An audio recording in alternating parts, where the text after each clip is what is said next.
এখন থেকে আপনার প্রিয় সিরিয়ালগুলো ফ্রিতে দেখুন এক্সক্লুসিভলি শুধুমাত্র সান নেক্সটে। এখনই অ্যাপ ডাউনলোড করুন। আমি মঞ্জুকে ভালোবাসি দাদা, এটা কেন বুঝতে পারছিস না তুই? অভিদা আমার কিন্তু সত্যি এবার ভালো লাগছে না। এই মেয়েটা সব সময় আমাদের মাঝখানে আসতে চাইছে, কাবাবে হাড্ডি হতে চাইছে। এক সেকেন্ড, আমি তোমাদের মাঝখানে আসিনি, তুমি আমার আর অর্জুনের মাঝখানে এসেছো।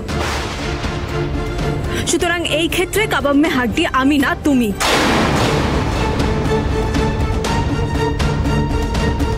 অভি এখানে দাঁড়িয়ে সময় নষ্ট করার কোনো মানে নেই। অর্জুন বাড়ি চল, বাকি কথা বাড়ি ফিরে হবে।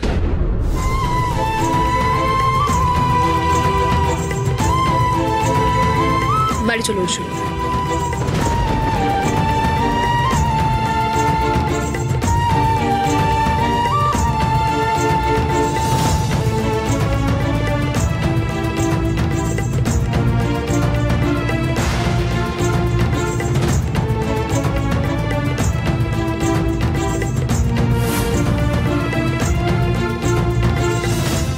অর্জুন বাড়ি চল, বাড়ি চল অর্জুন।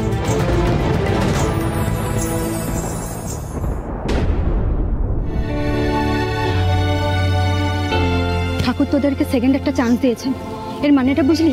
ঠাকুর চান তুই আর অর্জুন একসঙ্গে থাক, অর্জুনকে হাতছাড়া করিস না।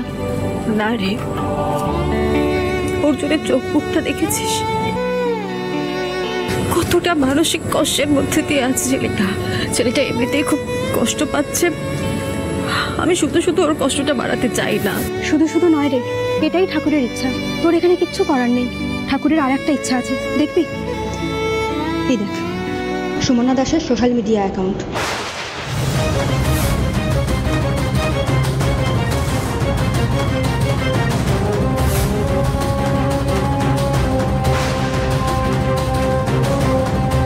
নিশার মা সুমনাকে চিনতো? নিশ্চয়ই চিনতো, তুমি ছবিটা কোত্থেকে? সুমনা রসুলপুরে আসা, এখানে এসে খুন হওয়া, তারপর নিশাদের এখানে আসা, এই সব কিছুর মধ্যে কি কোনো কানেকশন আছে? কিন্তু কি কানেকশন?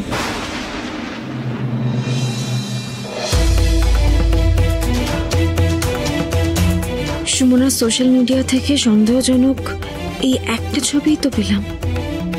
নন্দিতা কাকিমার সাথে সুমনার কি সম্পর্ক ছিল? এখন অর্জুনের বাড়িতে গিয়ে এই ব্যাপারে জিজ্ঞাসাবাদ করাই যায়, কিন্তু ওরা উল্টে সিনক্রেট করতে পারে, তাতে তদন্তটাই মাটি হয়ে যাবে। না না না, অর্জুনের বাড়ি যাওয়া যাবে না। নন্দিতা কাকিমাকে আলাদা করে বাড়ির বাইরে কোথাও ধরতে হবে।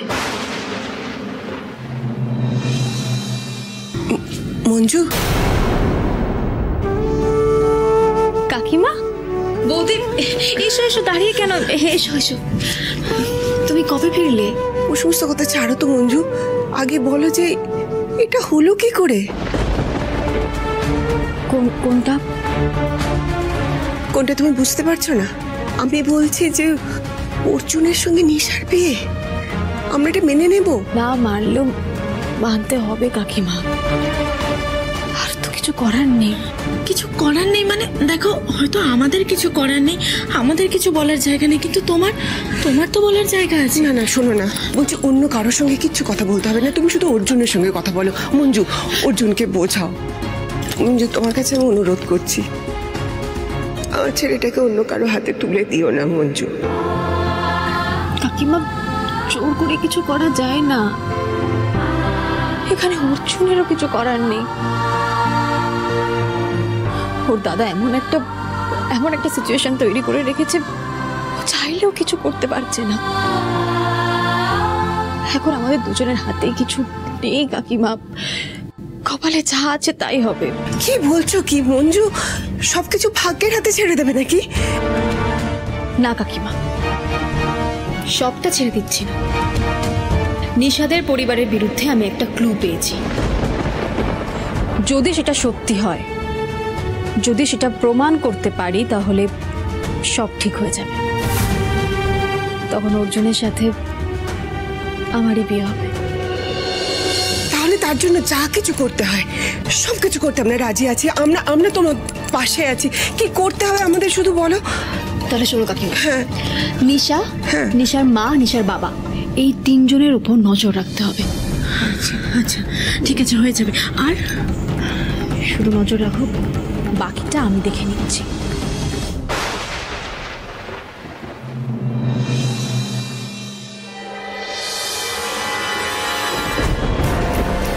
কোথায় গিয়েছিল?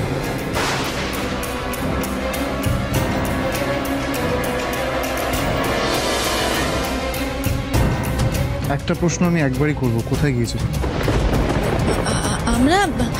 আমি আর মাইকে না, মিথ্যা কথা আমি সহ্য করতে পারি না। শেষবারের মতো জানতে চাইছি, কোথায় গিয়েছিলে? সত্যিটা বলো না। আমার মেয়ে আর অর্জুনের বিয়েতে ভাঙচি দিতে গেছিলে। সত্যিটা স্বীকার করলেই তো ঝামেলা চুকে যায়। বলুন না সত্যিটা। একে কি বলে জানেন? একে বলে যে থালায় খাচ্ছেন সেই থালাতেই ফুটো করা। এটাকে কি বলে জানেন? নেমো খারামি। ভদ্রভাবে কথা বলুন। এই, কাকে কি বলছো তুমি? আগে তোমরা স্বীকার করো, সত্যিটা স্বীকার করো যে তোমরা কোথায় গিয়েছিলে। হ্যাঁ, আমরা মঞ্জুর কাছেই গেছিলাম, আর সেটা অর্জুনের ভালোর জন্য। শোনো, অর্জুন মঞ্জুকে ভালোবাসে, আর এটা আমরা কেউ অস্বীকার করতে পারি না। ঠিক আছে, আমাদের কথা আপনাদের বিশ্বাস হচ্ছে না তো? এই তো অর্জুন, অর্জুন বলবে। এই তো অর্জুন, অর্জুনকে জিজ্ঞেস করুন সত্যিটা কি। অর্জুন, অর্জুন চুপ করে দাঁড়িয়ে আছো কেন? এবার অন্তত বলো, নিজের ভবিষ্যতের কথা ভেবে এবার সত্যিটা ওদেরকে বলো অর্জুন। বৌদি, আমি চাই না আমার জন্য এই বাড়িতে কোনো ঝামেলা অশান্তি হোক। অর্জুন, আমরা তোর জন্য, তোর কথা ভেবে এই লড়াইটা লড়ছি। তুই এটাকে এড়িয়ে যেতে পারিস না। এবার তো একটু মুখটা খোল অর্জুন। আমি বললাম তো, আমার কথা তোমাদের কাউকে ভাবতে হবে। ওকে? একদমই তাই।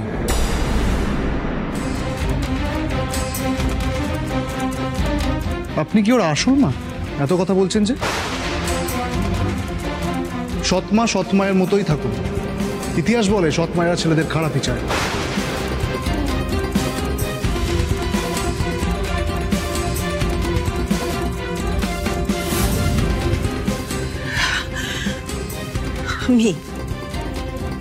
আমি সৎমা।